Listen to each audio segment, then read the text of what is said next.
And thank you for joining us for today's webcast, brought to you by the Building Technologies and Services Division of Johnson Controls. The topic that we're covering today is applying ECM fan technology in air handling units. My name is Rob Tanner. If you're looking at your screen, I'm the one all the way on the left, and I'm responsible for marketing of our air handling products in North America. Continuing to the right, I also have with me today John Bade, who is the Manager of Technology for Air Handling Systems at Johnson Controls. John represents us in a number of air handling systems industry standards committees like ASHRAE and AHRI. And then joining John and I from our vendor partner for ECM fans, we have three folks from EBM Pabst. First is John Palomba.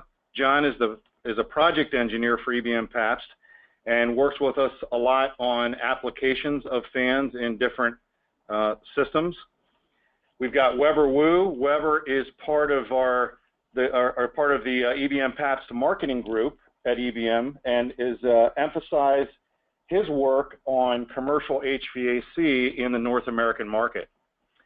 And then on the far right, we have Dave Spofford. Dave is a business development engineer and functions as our account manager as an OEM of EBM Pabst. I want to invite you, as you are participating today, to ask questions at any time during the session. You'll notice that you have a question pane at the bottom, and just type those in as they come up for you. We may answer some of those during the session, but we have allotted some time at the end to be able to address any questions that do come in. So the first thing I want to answer is why this topic? Well, the timing for this topic is right. I think over the last decade, we've all seen what ECM technology has brought to HVAC equipment, particularly for air movement applications. You know, it started with small fans, VAV boxes, fan coil units, small air handlers. We've seen them in condenser fans and exhaust and supply fans. And recently, this technology has grown up. It's now a viable option for larger HVAC air movement equipment and for applications in large commercial air handling equipment like we're going to talk about today. Our desired outcome for this webcast is to help you as a designer and a customer of air handling systems to understand ECM technology as applied to fan systems and commercial air handling equipment. Why are we qualified to discuss this topic? Well, for a couple of reasons. Johnson Controls is committed to bringing leading air handling system technologies to the industry. As a leader in the development and testing of air handling systems for North America, we are the first manufacturer to provide ECM fans across a complete offering of air handling products that range from the most basic air handling units to complex, fully custom systems. EBM Pabst is a global leader in ECM technology with a commitment to providing efficient and high-quality products to their OEM customers. This commitment aligns very well with our strategy and is the reason we've chosen them as a vendor partner in our fan offering. So how are we going to achieve the desired outcome for this webcast? Well, we're going to start off by going through the technology to make sure that you understand the terminology and what it means. And we're going to also include a comparison between ECM fans, or fans that use EC motors, and fans that use the more familiar AC induction motor with a variable frequency drive. Now, as we do this, you'll see us refer to this as ECM versus AC.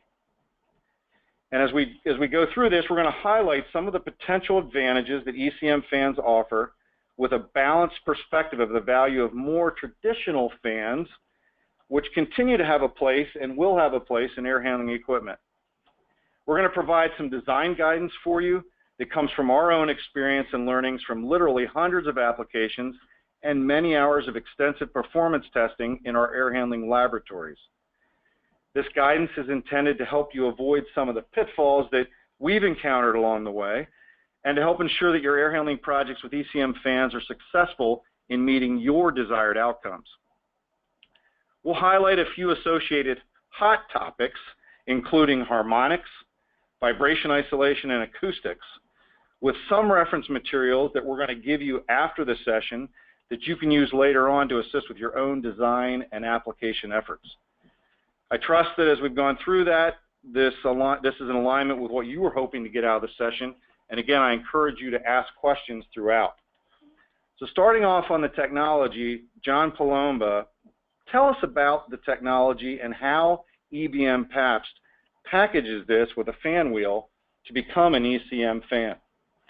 Okay, so to start, I wanted to review what actually is an EC motor. So an EC motor is an electronically commutated motor.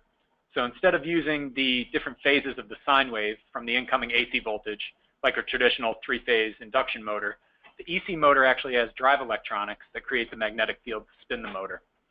It also has a high voltage brushless DC motor, and the incoming voltage actually gets converted to high voltage DC within the electronics. Because of this, the motor is phase independent, so you don't have to worry about swapping out phases and having the motor run in reverse. Here we can see a cutaway of what the EC motor looks like. When we actually talk about the EBM Pabst ECM fan system, it would be this motor combined with an impeller or air mover and the drive electronics. And all published data from EBM Pabst is of the ECM fan system, so it's been tested as a complete assembly, and we get a precise value for the electrical input power. So the brushless DC motor is actually an external rotor motor, and that's what you see here. You'll notice that actually what's rotating is the rotor on the outside, unlike an internal rotor motor where the shaft is what's rotating. The shaft in the cutout that you see to the left is actually that gray bar in the center of the motor. The brushless DC motor does have the same performance range across the entire voltage range. So at 380 volts, it has the same performance at 480 volts. It's also a permanent magnet motor and an external rotor motor, which we mentioned. The inner walls of the motor, which you see in the navy blue, are where the magnets are. And that actually lines the rotor cup. And you can see in the video to the right of how it actually looks when it's rotating. On the left side of this image, too, you can see the drive electronics that we mentioned. That's actually where all the commutation comes for the motor. So as I previously mentioned, it comes as a pre-designed air mover system. The air mover is pre-balanced.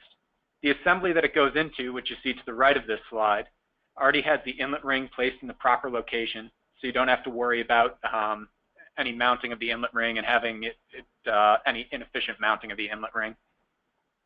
The terminal block is located on the back of the motor. Within the terminal block are the alarm contacts. There's a normally open alarm contact as well as a normally closed alarm contact. It has built-in locked rotor protection, and it will not overheat in the event of a locked rotor condition. So with the EC motor, when there is a locked rotor, what happens is the motor will try to restart itself, and if it finds that the motor is still blocked, it's going to stop, wait a few seconds, and then try again until the condition's cleared. And it's just going to keep retrying. There's phase failure protection within the electronics. If the fan senses that a phase is missing, it reports it as an alarm. The alarm contacts that we previously mentioned would change state, and this alarm would be put in the failure list in our Modbus communication. And this could actually be taken from the fan in the fields using our free EC control software, so you could troubleshoot the fan on site to find out what error codes have been happening. Some other ones that might pop up are overvoltage and motor overheat and locked rotor, like we mentioned. There's also a built-in soft start feature, and the startup time of the fan is programmable. It could reach max speed in as little as 2.5 seconds or over a minute if you'd like. The ramp down speed is also programmable. It has a built-in brake, so if the time, which can be set to as little as 2.5 seconds, if the fan is still spinning after 2.5 seconds, the brake will be applied to make sure that the fan does come to a complete stop. In the event of a brownout, the fan is going to begin to lose speed. Once voltage is restored, it recognizes the current speed of the motor and is able to restore control within 10 seconds. So in a short voltage sag, it's possible that the the airflow coming through your unit won't even be noticed in a drop at all. There's also built-in short circuit protection within the electronics. And because of this, SCCR ratings do not apply to the EC fans. This exception is noted in both NEC and UL specifications. In the SCCR section of UL 1995, for example, Exemption 3 states, an electronically commutated motor and its controls that are dedicated to the control of a single motor, where the primary function of the control is to provide commutation, and the control does not make or break motor current circuit, is not required to have a short circuit current rating. Stated similarly in UL 508C as well. So that's another consideration that you don't have to worry about with the ECM motor. There's EMI and RFI protection built in. The temperature of the electronics and the motor are also monitored and can be reported back instantaneously.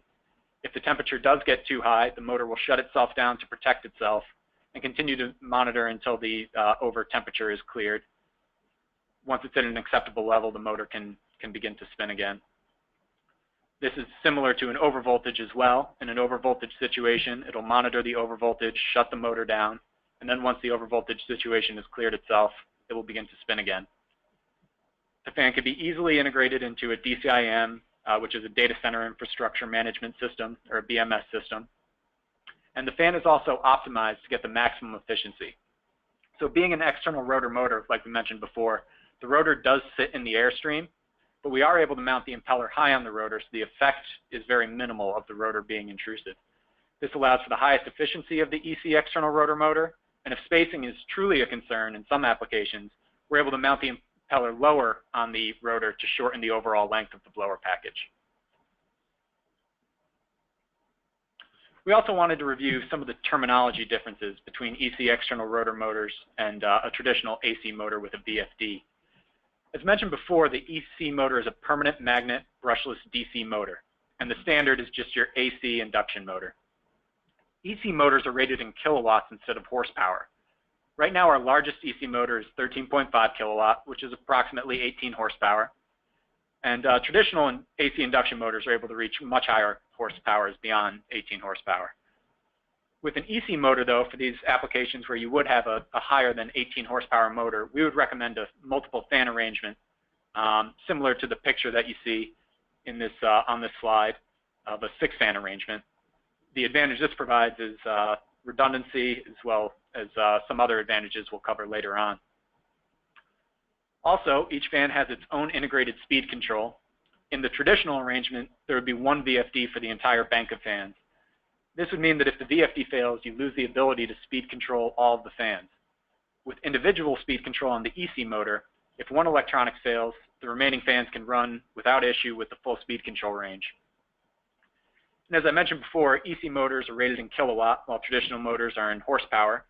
The advantage of the kilowatt is that this is the actual electrical input power, or what you're getting charged for on your electric bill. So this could be very valuable to an end customer, and we're able to provide this once again because our fan and motor and electronics are all tested together as a system.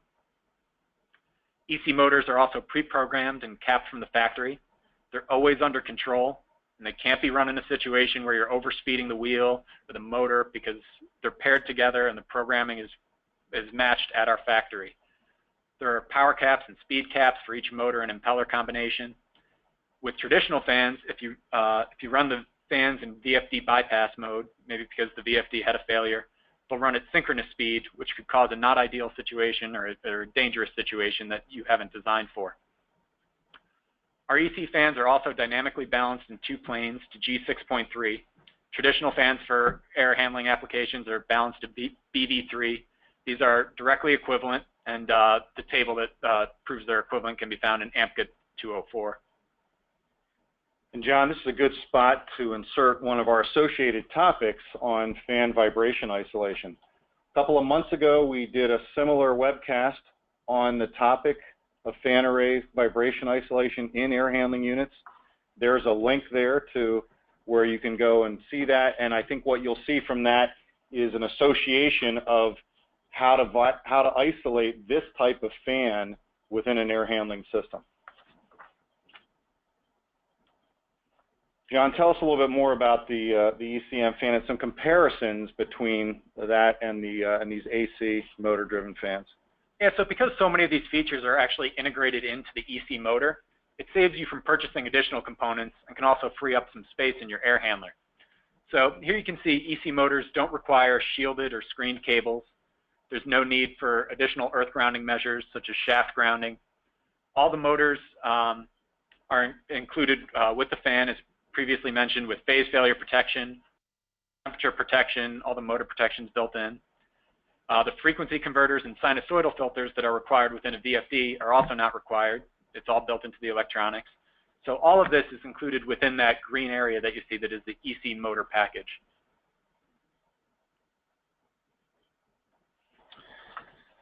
John, when we think about the startup and service capabilities, this is another place where we have some distinct differences.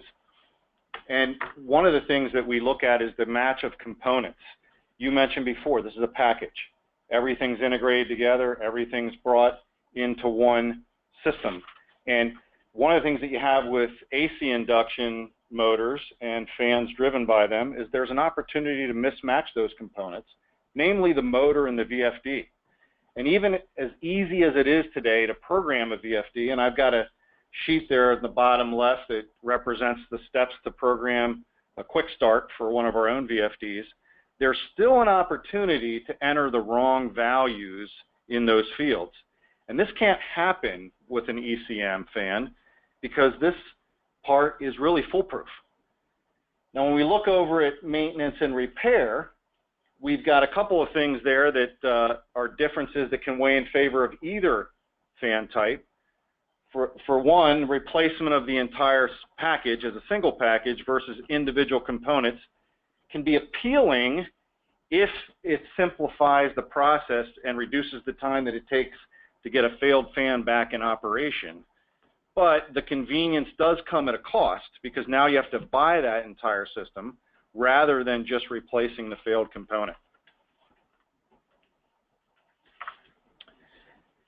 When we get to size, and I'm going to speak specifically to the length of the fan compared in the direction of airflow, as it would be oriented in the air handling unit, and the weight, this chart demonstrates a few typical fans that would be part of our York brand of air handling products that are available there. And you can see as you look down the length chart, the EBM Pabst Radipac fan with the open wheel design is significantly shorter than many of the other fans and significantly lighter.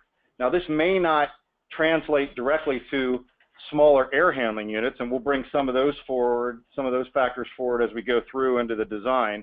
But just looking at the comparison there, you can see that there's an advantage that you could get from the size and the weight from a standpoint of a manufacturer to install these, or even retrofit with this type of a fan, because now you've got a more compact package to move forward.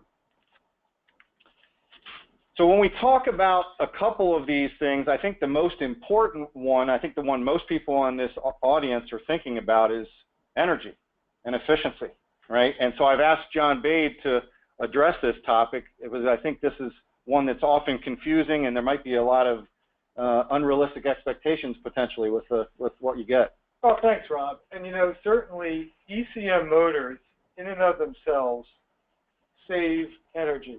They are more efficient. They save energy versus a similar capacity AC motor, whether they're used in fans, pumps, or any other application. The reason it's been confusing for people is because historically we've reported the power for these products in two completely different ways. So in the fan industry for the last century, when we tell you the fan power, we're telling you the fan rate horsepower. That means the power that's needed to go into the shaft. Why is that? Because traditionally fan companies made fans. They didn't sell you the motor. They sold you a fan. You bought the motor. You bought the pulleys and the belts from somebody else. You know, all they could tell you was, hey, this is the power that you need to provide to the shaft. Okay, and even today, in our York software, when we sell you an AC fan package, quite frankly, we just tell you the brake horsepower. We don't tell you what the belt losses are going to be. We don't give you the losses for the motor efficiency, nor do we for the variable speed drive. And that's true for everybody in the industry. And there is a reason for that I'll get into in a minute. But the problem is, quite frankly, you don't know what those losses are unless you are a very, very knowledgeable engineer. The difference with these packaged units, and this is the important story, there's really two stories here. One story is the extra efficiency of the permanent magnet EC motor. The other story is that you're getting this packaged product. So we've kind of, the story's been conflated, but there's really two separate stories. So when you're getting this packaged product, you're being told the input power that's going into the drive and going into the motor. So just like every other piece of air conditioning equipment that you buy, where the efficiency is based on your actual input power, yeah, we're telling you about the input power. Up until very recently, there was no good way to calculate the input power for an AC fan because, quite frankly, there has not been very much data published about belt losses or VFD losses. Fortunately, just 3 months ago in April, AMCA published a very long-awaited standard which actually gives you a standard method to calculate the losses in a fan system. And AMCA 207 will tell you how to calculate for a given brake horsepower a standard method for losses of synchronous and V-belts, if you happen to have them. Okay. It does apply only to EPAC motors, and when we say EPAC motors, essentially for the North America market, we're talking about NEMA premium efficiency motors. That's pretty much what goes into all, medium, certainly medium and large air handlers today. And here's what's really great and fantastic new information. The efficiency of those EPAC and IEC motors, when they're combined with a VFD specifically programmed for fans using the voltage over frequency function. There's a lot of ways you can program the relationship between the frequency that a VFD is putting out and its voltage. Some are better for pumps, some are better for compressors. The way it's got to be done for fans for the best efficiency for a typical HVAC system is maintaining a relationship between the voltage and the frequency. And that's the standard way that our VFDs go out the door programs, and I think probably for most fan manufacturers. But you really need to make sure that they have that kind of programming. So let's look at what we learned using AMCA 207. The gray line that you see is the traditional motor versus load efficiency curve that we've seen for AC motors since I started in my career. And what you always hear is, sure, AC motors, they maintain their efficiency across a pretty wide range from 100 down to 50%, but as soon as they get past 50 or 40% load, their efficiency drops off rapidly. Well, yeah, that's true when they are wired direct across the line and they are always being fed with 60 hertz frequency no matter what the load is. So essentially, as the load goes down, they spin faster and faster, and their efficiency goes down because they're not getting the slip they need. And we're not going to go into the details of how that works. If you attach that motor to a VFD programmed with V over F method, okay, the efficiency, obviously at 100%, it goes down for that combination because now you've got the original motor losses plus you've got the VFD motor losses on top of it. But what's really interesting is that efficiency level stays flat for a very long time. And why is that? Because as your load's going down, your frequency is going down, so the motor slip stays the same through the entire process. So what does that mean versus ECMs? What does that tell us? Okay. Surprisingly, when you look at that same line and you compare it to a typical ECM with a controller line, wow, they're very similar. And so there's this myth out there in the industry that ECM motors are much more efficient at part load than AC motors, but they're less efficient at full load. No, that's not the true story. The reason that myth has hung out there is because the only efficiency lines we had up till a few months ago were the efficiency lines of AC motors without a VFD. Yeah, without a VFD, at full load, AC motor is extremely efficient. So if you have a constant volume application where you're running that AC motor at 1,750 RPMs for a 4-pole motor, yeah, it's going to be more efficient, and that's what you want to do. But if you're running variable speed, you definitely are always going to be more efficient at every point with an ECM motor. And again, we're talking about comparable sizes. So, ECM motors get more efficient as they get bigger, just like AC motors do. And John, that looks like a fairly consistent gap across the entire operating range. It really is. Now, obviously, it depends on the brand of motor. I'm showing you lines here for the EC motor. It's one particular brand. It doesn't happen to be EBM, but it really pretty much does work that way across the board. Thanks, John. And John Palumbo, I think you have a project example that we can look at to make put some real numbers to this. Yeah, so we took a look at a 100,000 CFM airflow air handler, and it was 2.6 inches of static, and the original design had 8 premium efficiency 15 horsepower motors.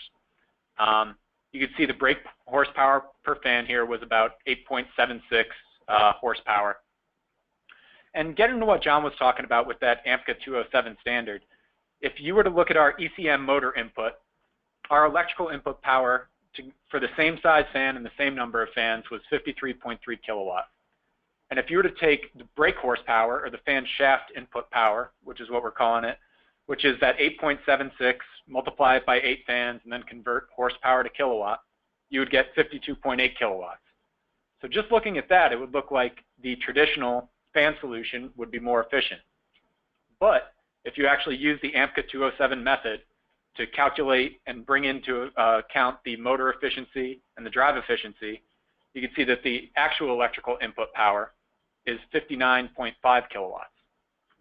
So our ECM fan is about over 6 kilowatt more efficient for this air handler. Yeah, and I just want to point out, John, in this particular example, not only was the ECM motor more efficient, but your wheel was also more efficient than the competing wheel. So, I mean, if you looked at those numbers, you might think that, wow, the ECM motor is now about 98% efficient. No, in this case, it was also the fact that the wheel that comes with it was a bit more efficient than the other product that we were looking at.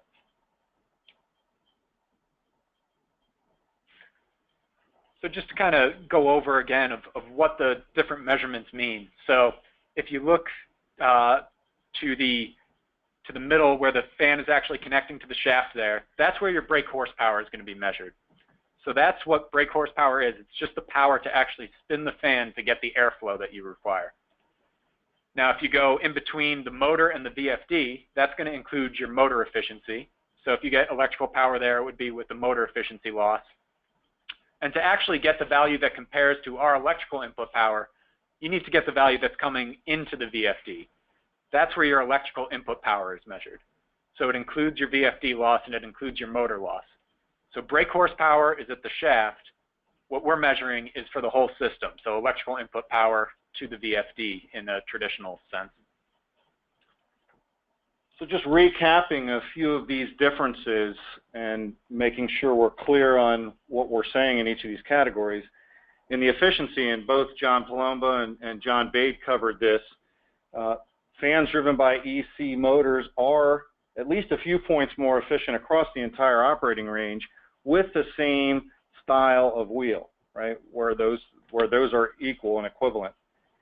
When we talk about the footprint, we've talked about how much smaller that can be, and that's physically and in terms of weight as well.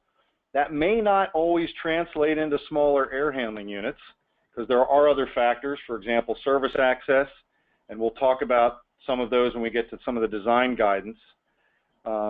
but not all competitors in this market address that in the same way that we do, and we want to make sure you can replace these, because I think it's one of the greatest elements of this type of fan is how easy that is to do.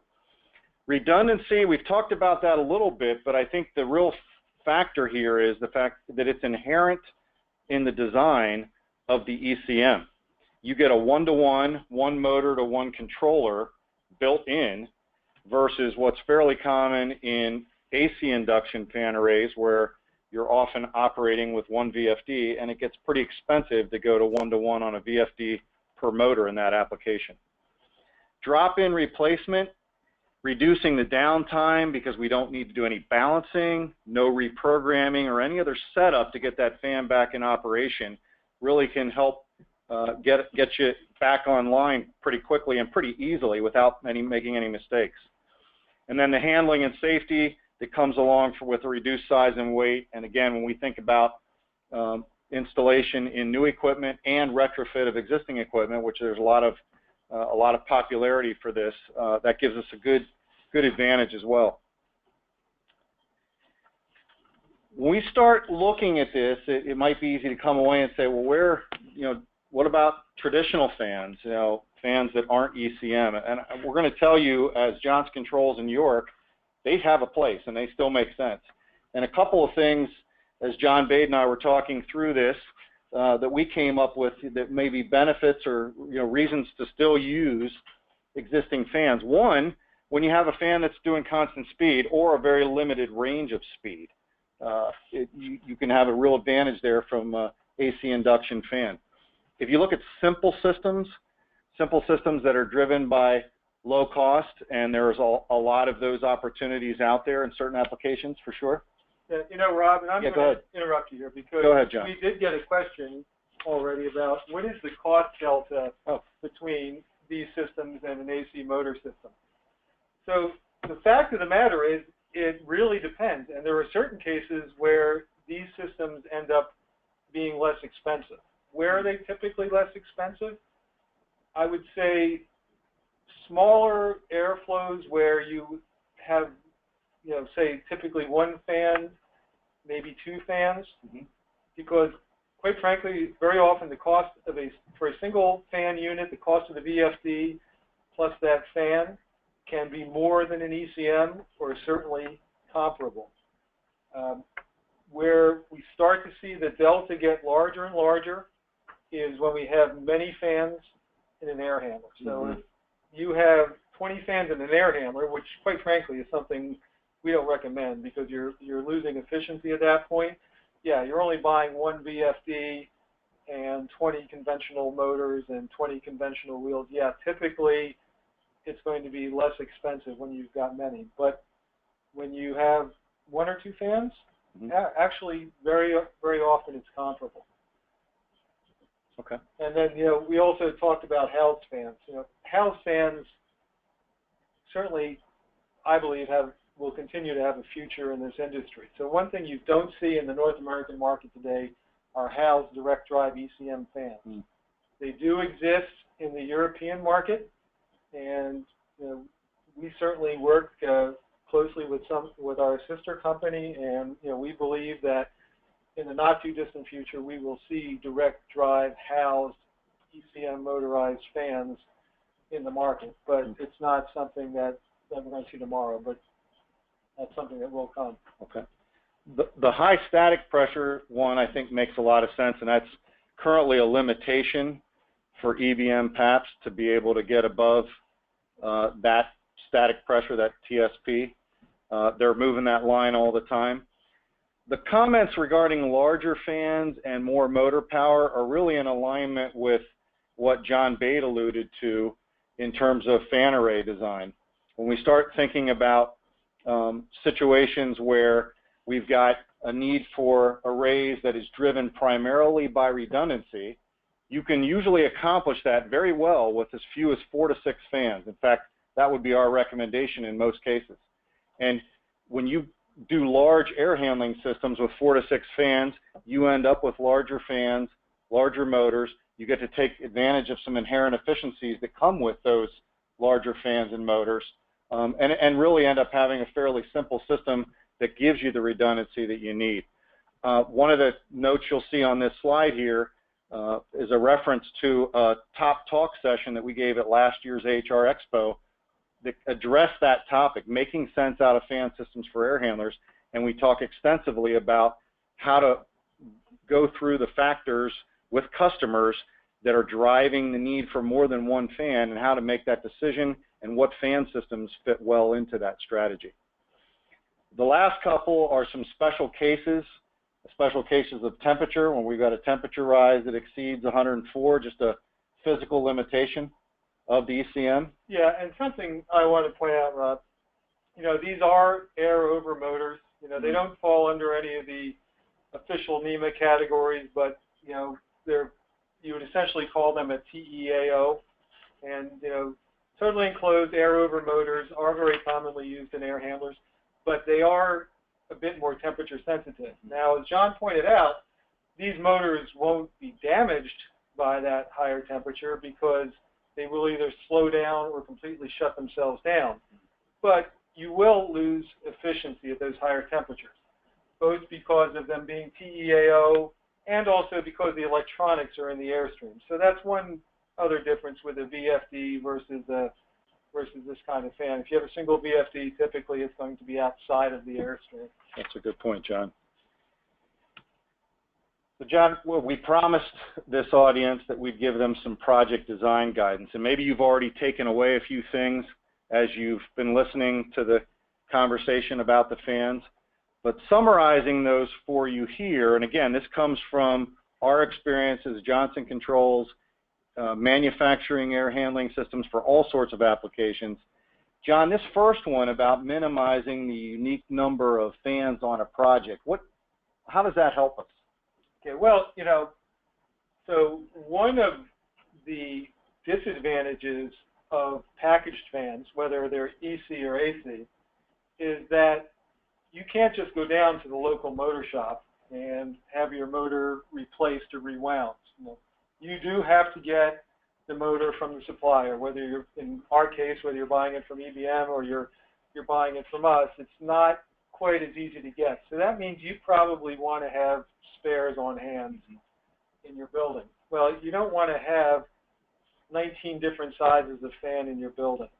So when you work with your sales engineer, whether it's us or anybody else, you really want to think about specifying, as you're selecting different size air handler units, across those air handler units, try to, you know, minimize the number of different fans they're selected. So, you know, we say we always like to see 4 to 6 fans in an air handler unit. Some of that advice might be modified by saying, if you can reduce the number of different models you have, maybe you do go up to 8 or 10 fans in a big unit, or go down to 2 or 3 fans in a smaller unit. Okay, that's good. On the factory wiring, and this, you know, one of the things that we like to do as a manufacturer is to provide a product that minimizes risk on site. And we provide factory wiring to our fan arrays, and that means that all fans are wired to an MMP panel, a manual motor protection panel, and those MMPs have 2 important factors. It gives us an individual motor overload, which is a requirement of NEC and would need to be done anyway, and it gives us a safe disconnecting means for each individual motor for serviceability. Sure. So, access doors, John, we've learned a lot about access door size with ECM fans, particularly because we're so used to dealing with components, and now we're dealing with a packaged fan. What's our advice there? What do we? Yeah. So as we were designing these, you know, we realized that traditionally we had always designed our air handlers with doors that were large enough to get the motors out of the units, but we always assumed, per, you know, what we learned from our customers, that, you know, they didn't want anything longer that was making the unit longer, so it was just big enough to get the motor and not a full assembly out. Well, these are full assemblies, so you know, when you replace these, you have to take the old one out and put the new one in. So in certain cases, we actually had to put longer doors in our air handlers. So when we talked about the the length savings and not always necessarily getting as much length savings as we had hoped. That was one of the issues. Right. And we would caution that you always make sure that no matter what company you're dealing with, that they've given you doors that are long enough to get the assemblies in and out of the unit. That makes sense. John, what about this? What about the wheel spacing? I think every fan manufacturer would give you an application guide to say how far away you should space your wheels. Well, traditionally we have, so there's always been a rule of thumb that you keep plenum fans separated by at least one wheel diameter between the fans. And that's kind of going away in the industry. And that's not necessarily a bad thing, because you can push the fans a bit closer together and not lose a whole lot of performance. Now, that said, you need to be sure that whoever you're dealing with provides you with the corrections for that change in performance, because you will definitely have losses. Now, one thing that's nice about EBM is in their selection software, you can correct for the fans being closer together. They've actually tested their product with smaller hydraulic diameters around the fans, and they will give you that corrected performance. Now, by the way, in Europe, we try to stick with the wheel diameter between the wheels because we're always looking for the most efficiency, but it's something to think about. And this last item, we've touched on this before. When acoustic matters, we can provide sound data that's in accordance with the AHRI 260 standard, so that you have something real to use. Okay. John, there's another topic here addressing industry standards. Yeah. Do you want to talk about this a bit? So this is a question we get all the time. So, 90.1 since 2013 has had a requirement that you have FEG 67 fans, that's fan efficiency grade per amp to 205. To make it simple, that does not apply to packaged fans. So there is an exception in that requirement that fans that are outside of the scope of 205 do not have to meet the requirement. Packaged fans are outside of the scope of 205. 205 applies to bare fans only. So these cannot be rated per FEG, and because of that, they are exempt from the 90.1 requirement. The other question that has come up is the motor nameplate horsepower limit.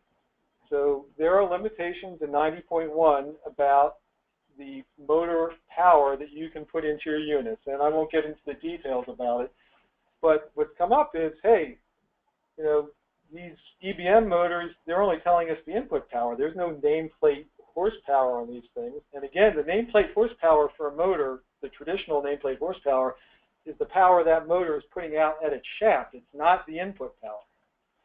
So there is very shortly an interpretation that will be published by 90.1. It's already been voted out and approved, and we're just waiting for it to get on the website, that says, okay, fine, if the motor you're working with does not have a nameplate horsepower, you can either use the input horsepower and the efficiency of that motor, or the marked full load amps of that motor and the voltage to calculate an equivalent nameplate horsepower.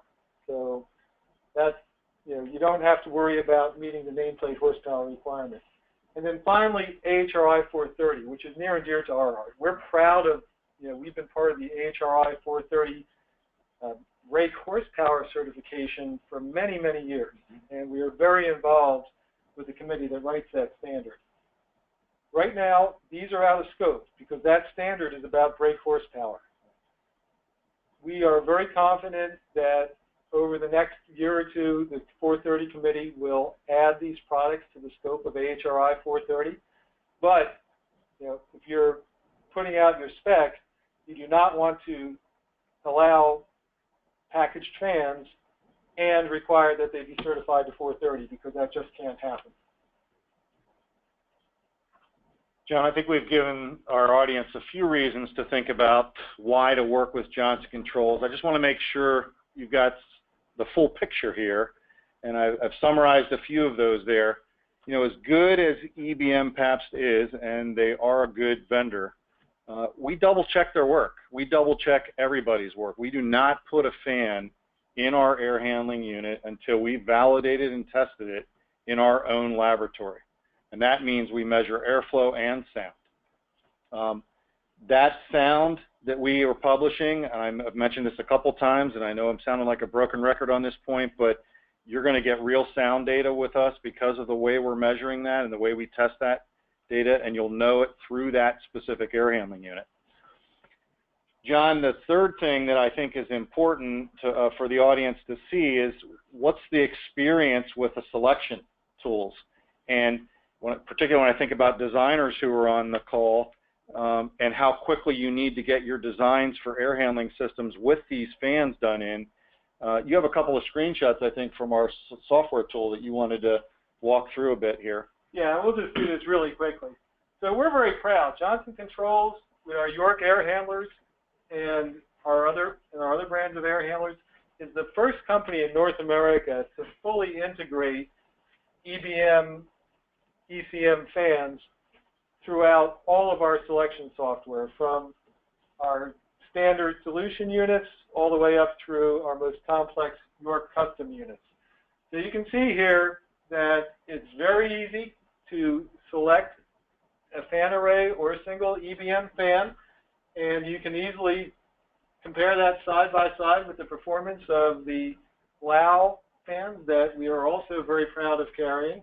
We provide fan curves, just like we do for all the other fans, and we provide bare fan sound data. So quite frankly, HRI 260 data is the best to have, but sometimes acoustics professionals want the bare fan data, so we also do collect that data as well. And again, we've confirmed all of that data in our AMCA certified laboratory, where we run both the 210 performance tests and the sound test on every fan. On our option screen, we only give you two options, because the nice thing about being packaged is a lot of the stuff is standard. You'll see fan balancing, standard. Fan airflow measuring station, standard. The only two options that we give you are whether you want a fan inlet screen or a fan cage. And by the way, the fan cage is what protects people who are downstream of the fan. This is something that's really important, because very often there are filters immediately downstream of the fan. And we see building operators all the time. They don't want to shut down their units, so they go in and they replace filters while the fan is running. This protects people from getting tied up with the fans. On the electrical side, again, we're giving you the MMP panel. We're making sure that you're NEC compliant. The only choice we give you is whether you want a main disconnect or not. So that main disconnect covers everything on the unit, so you're shutting down the whole unit. And then finally, on our performance report, we do give you the AHRI 260 unit performance data. That is where you're getting the real sound that's coming out of the discharge in the inlet of the unit and the casing radiated sound. Thanks, John. A few more associated topics before we summarize all of this and go to questions. John Palumbo, I know you deal with this all the time, questions about harmonics. How do you respond to those? What can you tell us about those for ECM fans? Yeah, the ECM fan is going to have a very, very similar harmonic profile as a standard 6-bit rectifier AC VFD traditional fan. So at full load, you're going to have about a 30% harmonic distortion of the current. What we find for applications, which are rare, but they are out there, where harmonic filtration is needed, where you need to get a lower value, a passive LC filter is normally the best route to go. Johnson Controls is familiar with this. You could work with them. They've done it before. We find line reactors with our EC motors, all they help with is higher order harmonics, so there's not a whole lot of benefit in using a line reactor. The best way to get down to that 5 to 7% harmonic distortion of the current is to use the passive LC filter. Yeah, I'd like to add a couple other comments on this. So the harmonics is a much more complicated topic. Quite frankly, typically it's not something you want to deal with at the individual piece of equipment. Unless it's the only piece of equipment in your building that's generating harmonics, it's really something that should be dealt with at the point of power connection with the power company. However, there are certain cases, for example, hospitals with backup generator systems, where you do need the individual protection. As John said, the passive LC filter is the way to go, and we can work with you to get that when you do need it. Something that's important to understand, the passive LC filter is not such a terrible cost if you're running multiple fans and they're being controlled together, because you can then use a single passive LC filter. If those fans were to be controlled individually, which is not something we recommend and we do not wire for, but if they were to be controlled individually, each one would need its own fan. You know, something also to keep in mind is that, you know, these aren't chillers. You know, something that really drives harmonics and how important it is how much power the motor has. You know, these, you know, if you've got 10 or 20 horsepower, it's not driving that big a harmonic load in the building, say, compared to a 500 horsepower chiller. Makes sense. Last associated topic, just to give you the rest of the story on acoustics, I've talked about our lab. We've talked about the capabilities there. There's a link to a YouTube video, about 3 minutes, tells you all about the lab, or you can just simply search for the York Acoustics Lab and get the rest of the information on all the capabilities we have to help you with, with other projects. So wrapping this up before we take a few minutes to answer some additional questions, just wanted to summarize, and again, we're going to provide a package for you of some of this presentation that you can use for reference. One of the things that will be included in there is this list. When we talk about that packaged fan, motor, and motor controls, and we've said that numerous times, I think the big takeaway there is that it really is a foolproof system. You don't have any opportunity for component mismatch, no programming, no operating outside of design parameters, and I think that's the trend we're going to continue to see in fan systems. There's an opportunity for inherent redundancy because each fan has its own motor control, and I think that provides an advantage, and we've seen some trending toward that where costs make sense to do that. The fact that it's smaller and lighter can help, and we've talked a little bit about retrofit, not spent a lot of time on that topic here, but ECM fans really lend themselves well to fan array retrofits for this reason. The fact that you can get them into the building and get them into tight spaces really helps out. When we talk about the operating efficiency, again, I think probably one of the most important pieces, or one of the parts that you came into this discussion thinking, well, how efficient is it? We've shown you that you can get consistently higher efficiencies with ECM fans, and that'll depend on the application. Traditional fans absolutely still have a place. We've made a case for that here. We're going to continue to support them as part of the strategy. But the takeaway for you as you start thinking about, particularly those of you who are designing or influencing designs for buildings, ECM fans should influence your air handling system design strategy. And we can help you, certainly any of the folks at this group can help you with that. But at this point, I'd like to open it up if there are any questions that are available. Weber, I don't know if you've seen any on the list here that we can address. Yeah, so Rob, there's one, we're seeing a consistent question about backdraft dampers. Okay. And yeah, I didn't mention that, but yeah, backdraft dampers are certainly an option, just like they are on all of our fan arrays, or you can just get an individual panel blocker, but quite frankly, yeah, backdraft dampers are the most common option. The pressure drop through them, we use a very conservative number for our backdraft dampers. That's all part of our performance measurement. But yeah, backdraft dampers don't create a whole lot of system effects. Right. Very little. Okay.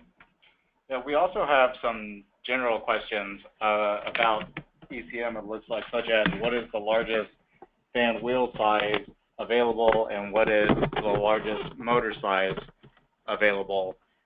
Since we're talking primarily about within air handling systems, I would say that right now we offer up to about the equivalent of 18 horsepower as well as about 40 inches or so for that one. Yeah. Yeah, I'll mention, by the way, so not everybody in their air handler packages offers all the way up to that full 900 millimeter size. We do. Now that's really more for fairly low pressure applications when you're getting into those very, very large wheels. There was another question about larger motors and when are they coming? It's something that's always being looked at.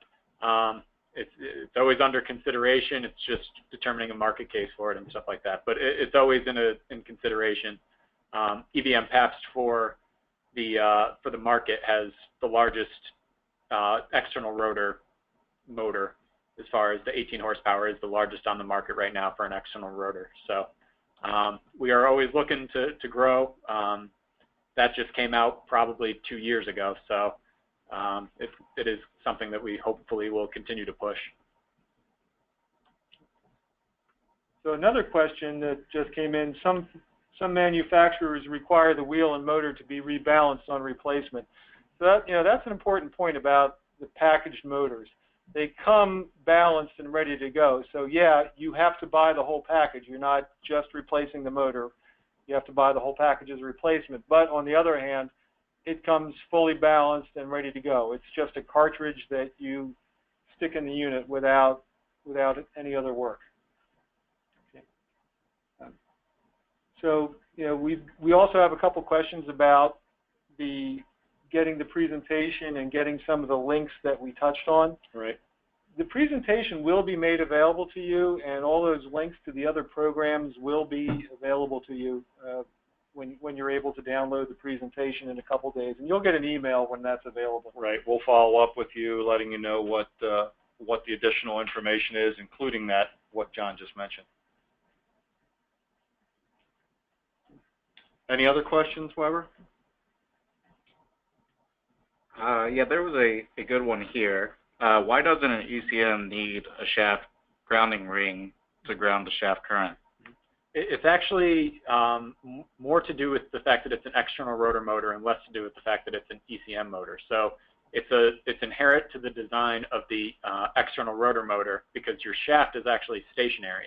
It's not rotating, and it's designed within the motor. So there's actually the shaft grounding is kind of built into the design of the motor itself. So the design eliminates the requirement for one. Okay. Any other? We still have a few minutes here. We could address a couple of these. I see a question about are they available in 575 volt for Canada. Currently, they are not available in 575 volts. It's right now the only way to use them would be to use a step-up transformer. So another question we got, this is a good one. Do you ever have issues with overspray onto the fan? So what we're talking about is moisture coming off the coil. So tell us a little bit about how these motors are sealed. Yeah, so the electronics are sealed separately from the motor. The motor actually will have some cooling holes in it so if moisture does get in it, it can actually get out of it as well. So and then there is a separate sealing process from the motor to the electronics. Yeah. So we don't actually have real issues. The motor can get spray water on it. It could be in an evap unit. There's not a concern about right. the moisture on it. Well, these motors are protected to IP54, which is about the same level that you would find for a totally enclosed fan cool, the TEFC fan. So exactly. The electronics package is the same electronics package that we would use on a condenser fan. So it's meant to be outside in the rain. What else? We got about 1 minute before the hour. Anything else on the list there? Okay, so we've got a couple questions around life. So one is, what is the average life of these fans? And then another was, how does this compare to a motor that's got an L10 rating of 400,000 hours? So do you want to address that, John, or how about the life anyway? I can talk about the L10 stuff. Okay. So the life of it, it's going to be entirely dependent on where you're running it. So the best way to calculate an L10 for the motor is to actually have a load profile and know how often you're going to be running at 100% speed and how often you're going to be running at less. If you were to run them at 100% speed at the maximum temperature, most likely your L10 is going to be around 40,000 hours. But if you look at a normal load profile, you're going to get up over 60,000 quite quick at normal temperatures and normal speed ranges. Yeah. Well, and I also want to point out that essentially those bearing life calculations are based on the total number of revolutions that that motor is going to make in its lifetime. And 40,000 is actually the minimum number. I mean, quite frankly, I would strongly suspect if these guys went through and did the calculations, it would end up being a significantly higher number. You know, one of the things to think about is typically with direct drive motors with AC, you're hooking it, you're putting a wheel on, a standard NEMA premium motor. So, unless the manufacturer of that wheel has worked closely with that particular motor manufacturer and done all of the weight and temperature calculations, they don't really have a value for a motor. So, that whole L10 value that's associated with fans are really housed fans that have a shaft and the bearings are put on the fans. You really don't see that option at all in the direct drive fan market. Makes sense.